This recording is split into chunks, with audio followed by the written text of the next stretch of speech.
Chinese central government ने direction दी अपने सभी गवर्नमेंट डिपार्टमेंट्स को कि 2 साल की मोहलत है, जितने भी फॉरेन कंप्यूटर्स, फॉरेन सॉफ्टवेयर्स आप यूज कर रहे हैं उनको डंप कर दीजिए, हटा दीजिए, दिखने नहीं चाहिए। इससे पहले भी मिस्टर शी जिनपिंग ऐसी इच्छाएं जाहिर कर चुके हैं, लेकिन कभी ऑर्डर इशू नहीं हुए। तो इतने बड़े फैसले के पीछे क्या है? Internal reasons, external reasons means अंतर्राष्ट्रीय कारण। इंडियन गवर्नमेंट भी रेगुलरली आत्मनिर्भर भारत की बात करती है, तो क्या हम भी ऐसे फैसले ले सकते हैं? इंपॉर्टेंट क्वेश्चन का डायमेंशन है ये। चलिए आगे बढ़ते हैं। आप में से जो लोग इस साल प्रीलिम्स दे रहे हैं उनके लिए लक्ष्य इनिशिएटिव है, यूट्यूब चैनल पर ओपनली सबके लिए अवेलेबल है सब्जेक्ट वाइज क्रिस्प वीडियोस, तो आप चेकआउट करिएगा। If I can be of any help to you, you want to find regular updates या आपका कोई सवाल है तो आप यहाँ पर भी मुझसे जुड़ सकते हैं। जरा हेडलाइंस देखिए। China orders government and state firms यानी कि सरकारी कंपनियों को भी कि जितने भी ये फॉरेन पीसीज है डंप कीजिए। कहा जा रहा है 50 मिलियन फॉरेन पीसीज हैं जो डंप किए जाएंगे। लेकिन चाइना ऐसा कर क्यों रहा है? क्योंकि चाइना ऐसा कर सकता है। कर कैसे सकता है? देखिए, हमारे पास तो कोई अल्टरनेटिव अभी है नहीं, मींस डोमेस्टिक कंपनीज इतनी स्ट्रांग नहीं है जो कि बेटर टेक्नोलॉजी और इस प्राइस पर हमें दे सकें, राइट? चाइना कह रहा है कि हमारे पास अब अल्टरनेटिव है और हम नहीं चाहते कि इतने बड़े बड़े ऑर्डर हम विदेशी कंपनियों को दें। क्यों ना अपनी ही कंपनी को ऑर्डर दें, अपने ही यहाँ मैन्युफैक्चरिंग होगी, अपने यहाँ ही जॉब मिलेगी, वो पैसा घूम के अपने देश में ही रहेगा। तो यानी कि चाइना इन शॉर्ट कह रहा है कि देखिए, मैं अपनी डिपेंडेंस रिड्यूस करना चाहता हूं फॉरेन टेक्नोलॉजी पर और जो डोमेस्टिक इंडस्ट्री है उसको बूस्ट करना चाहता हूं। सीधी बात। इससे पहले मिस्टर शी जिनपिंग कई बार ये बात कह चुके हैं कि कुछ क्रिटिकल सेक्टर्स जैसे बैंकिंग हुआ, मींस फाइनेंस सेक्टर, मिलिट्री हुआ और कुछ इंपॉर्टेंट एजेंसीज हुई, वहां तो फॉरेन टेक्नोलॉजी का कोई यूज होना ही नहीं चाहिए। तो आज वो कर सकते हैं, तो इस वजह से फेज आउट कर रहे हैं। एक दूसरा रीजन है, जो यूएस चाइना ट्रेड वॉर हुआ था उस दौरान चाइना की कंपनी हुआवे को बैन कर दिया गया और उसके साथ और भी कई कंपनीज को बैन किया गया। चाइना को इससे नुकसान हुआ तो कहा गया कि क्या चाइना अब एप्पल को बैन करेगा? तो अब वो घड़ी आ गई है, specially in basically government departments. लेकिन ऐसा हो सकता है ये पहला कदम हो। अब उस टाइम पर चाइना क्यों नहीं कर पाया था? इसके 2 कारण हैं। Semiconductor and software. सेमीकंडक्टर यानी कि किसी भी प्रोडक्ट में चिप्स तो चाहिए, राइट? तो सेमीकंडक्टर चिप्स में अभी भी चाइना की डिपेंडेंस थी इंटेल और एनवीडिया जैसी कंपनीज पर। लेकिन अब ऐसा नहीं है, अब ग्रेजुअली वो डिपेंडेंस रिड्यूस हो गई है। सॉफ्टवेयर में भी माइक्रोसॉफ्ट, एप्पल, एडोबी जैसी कंपनीज का बहुत ज़्यादा यूज चाइनीज गवर्नमेंट्स करती थी। तो अभी तो हम गवर्नमेंट की बात कर रहे हैं, तो अब गवर्नमेंट भी इसको फेज आउट करने वाली है। तो अभी चाइना का स्टैंड है कि 2 साल में हमारा टारगेट है कि अपने अल्टरनेटिव्स को डेवलप कर लेना है। ऐसा नहीं है कि आज ही फेज आउट हो गया है, ठीक है? क्योंकि अभी डायरेक्शन दी है, तो आप अल्टरनेटिव्स ढूंढिए, फिर उन टेक्नोलॉजीज में ट्रेन हो जाइए। सॉफ्टवेयर में ट्रेन भी तो करना पड़ेगा ना गवर्नमेंट डिपार्टमेंट वालों को। तो इस वजह से ऐसा डायरेक्शन दिया गया। कहा गया है कि लोकल अल्टरनेटिव्स को ढूंढिए अपने। इसके जियोपॉलिटिकल रीजंस भी बताए जाते हैं। चाइना देख रहा है कि यूएस के साथ कई देश काउंटर टू चाइना स्ट्रेटजी बना रहे हैं, तो कहीं ऐसा ना हो कि ये फॉरेन टेक्नोलॉजी पर अगर डिपेंडेंस ज़्यादा हुई तो उसकी यूटिलिटी को वो रोक ले। तो ऐसे में चाइना की नेगोशिएटिंग पावर कम हो जाएगी। चाइना एक आप कह सकते हैं कि लो पेडेस्टल पे आ जाएगा। वो चाइना करना नहीं चाहता, तो इस वजह से चाइना इसमें फॉरवर्ड पॉलिसी रख रहा है। जब से न्यूज़ आई तो ये भी कहा गया कि देखिए, चाइना इंफॉर्मेशन सिक्योरिटी को भी एक एंगल देख रहा है कि चाइना की इंफॉर्मेशन फॉरेन टेक्नोलॉजीज क्यों रखें। दूसरा, चाइना को खुद अब कॉन्फिडेंस आ गया है कि हम home grown hardware as well as software develop कर सकते हैं।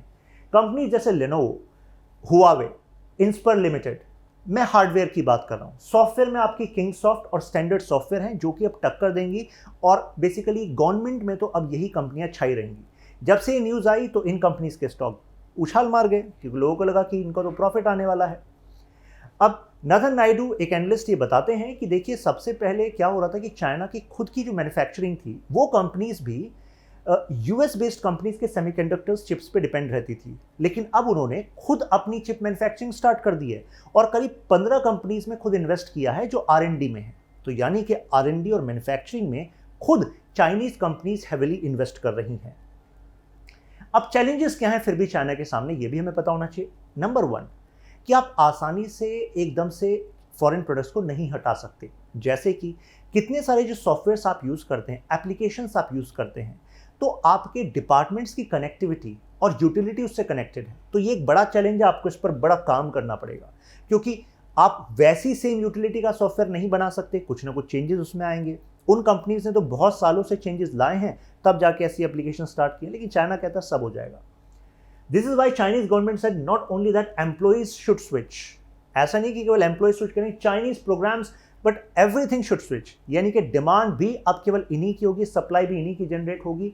हम सॉफ्टवेयर यूएस और यूरोप से तो लेंगे ही नहीं, क्लियर डायरेक्शन है चाइना की। When will India be self reliant then? अब मुद्दा भारत का करते हैं कि यार हम कब होंगे।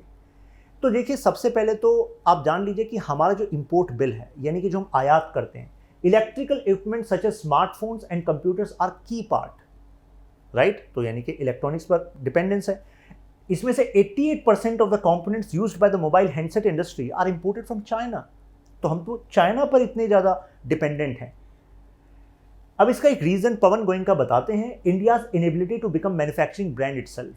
हमें ऐसी ब्रांड्स चाहिए जो क्वालिटी प्रोडक्ट दे सकें, आफ्टर सेल सर्विस भी दे सकें, राइट, और बेटर प्राइस दे सकें, लेकिन अभी हम उसमें पीछे हैं। क्यों हैं पीछे? क्योंकि एक रीजन है कि R&D में ज्यादा इन्वेस्टमेंट नहीं है। पीएम मोदी जी भी कई बार कह चुके हैं कि भाई हमें सेल्फ रिलायंट होना चाहिए टेक्नोलॉजी में।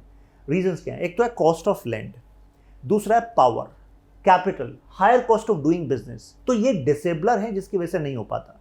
साथ में अगर कोई बड़ी ब्रांड भी है ना, ऐसा मत मानिएगा कि बिल्कुल स्क्रैच से हर एक चीज वो ब्रांड खुद ही बनाती है। बड़ी ब्रांड होती है, लेकिन कुछ जो इनपुट प्रोडक्ट्स होते हैं वो मीडियम स्केल इंडस्ट्रीज होती हैं, स्मॉल स्केल इंडस्ट्रीज होती हैं, वहां से भी आते हैं, राइट। तो ऐसे में MSME सेक्टर में हमें मेजर बूस्ट करने की जरूरत है, हम वहां पर भी पीछे हैं। एक एनालिसिस ये बता रहा है कि इंडिया में अगर कोई प्रोडक्ट बनाया जाए, कोई भी प्रोडक्ट बनाया जाए, तो ऑन एन एवरेज उसकी बनाने की कॉस्ट 8 to 10% ज्यादा है चाइना से। तो हमें इसको हैंडल करना पड़ेगा कि भाई कहाँ कहाँ हम रिड्यूस कर सकते हैं, तभी तो हम कॉम्पिटिटिव हो पाएंगे। तो हमें थोड़ा फ्लेक्सिबिलिटी लानी पड़ेगी लेबर सेक्टर में, यानी कि इसके कानूनों को आसान किया जाए, लैंड मिलना आसान हो और पावर सही रेट पर भी मिले और मिले भी, राइट, दोनों ही चीजें हैं। अब मेजर्स क्या कर सकता है इंडिया ब्रॉडली? सबसे पहले तो R&D में इन्वेस्ट कीजिए। एक जरा डेटा ये देखिए, private sector investment in R&D is only 0.3% of GDP। लेकिन अगर साउथ कोरिया की बात करें तो 2.5% साउथ कोरिया इन्वेस्ट करता है, जो कि हाईटेक इकोनॉमीज में आता है। इंफ्रास्ट्रक्चर डेवलप करना पड़ेगा, हम सबको पता है ये बात। अब जरा शेयर देखिए सर्विसेज और मैन्युफैक्चरिंग का एम्प्लॉयमेंट के बेसिस पे, तो हमारे यहाँ सर्विस सेक्टर में ज्यादा लोग हैं और मैन्युफैक्चरिंग में कम हैं। तो यानी कि हमें इसको और ज्यादा बूस्ट करना पड़ेगा, राइट। द सर्वर शुड, अब देखिए मोदी जी ने कई बार ये बात कही कि देखिए जो भी फॉरेन टेक्नोलॉजीज हैं, अगर हम उनका यूज भी कर रहे हैं तो एटलीस्ट उनका जो डेटा सेव हो वो इंडिया में हो। इसको डेटा लोकलाइजेशन कहते हैं। हालांकि फॉरेन कंपनीज ने कहा कि हमारा यूरोप में डेटा सेव करना हमें काफ़ी सस्ता पड़ता है, बेहतर है, तो हम वो करेंगे। तो ये एक इशू है, लेकिन ये इंफॉर्मेशन सिक्योरिटी के लिहाज से भी इंपॉर्टेंट है, कम्युनिकेशन सेक्टर। तो अब आपसे अगर पूछा जाए कि ब्रॉडली हम क्या क्या कर सकते हैं इंडिया को सेल्फ रिलायंट बनाने के लिए, तो आपके पास ये पॉइंट हैं, आप आसानी से आंसर में यूज़ कर सकते हैं। फ्लेक्सिबिलिटी लाइए लेबर लॉज में, हम IP राइट्स को भी स्ट्रिंजेंट करिए, इंटेलेक्चुअल प्रॉपर्टी राइट्स, यानी कि मान लीजिए आपने कोई से कंपनी स्टैब्लिश की और आपने कोई तकनीक बनाई, ठीक है, आपने पेटेंट भी ले लिया उसका कि भैया आपकी तकनीक है, राइट, तभी तो आप बिजनेस बढ़ाएंगे उसको, और आपने इन्वेस्ट किया R&D में। लेकिन अगर कोई भी हमारे देश में उसको कॉपी करके बेच रहा है और आप उसका कुछ कर नहीं पा रहे हो, तो आप क्या मोटिवेट होंगे और R&D में पैसा इन्वेस्ट करने में? शायद नहीं, राइट। तो इस वजह से we need stringent IP rights, और हमें ये भी चाहिए नए नए राइट्स भी चाहिए, जो हैं उनको मजबूत करिए एप्लीकेशन को, और नए कानून भी लाइए जो कि इंडस्ट्री की जरूरत है। एडुकेट फंडिंग हो, ये कहा जाता है जिस देश में पैसा आसान शर्तों पर मिल जाता है उस देश में इकोनॉमिक ग्रोथ ज्यादा होती है। Promotion of home grown schemes like make in India, digital India, entrepreneurship scheme, stand up India, startup India. Innovation हमें करना होगा, कॉपी कैट बनने से काम नहीं चलेगा। Learning from self reliant model of other nation, जो लोग अच्छा काम कर रहे हैं हम उनसे सीख सकते हैं। साथ में ब्रेन ड्रेन को रोकना होगा, यानी कि जो लोग बेहतर काम कर सकते हैं देश में उनको बेहतर सुविधाएं मिलें, राइट। तो ब्रॉडली ये हम कर सकते हैं। आई होप अब आपको ये इशू क्लियर हुआ होगा। फिर मिलते हैं नेक्स्ट वीडियो में, तब तक के लिए कीप लर्निंग, कीप ग्रोइंग।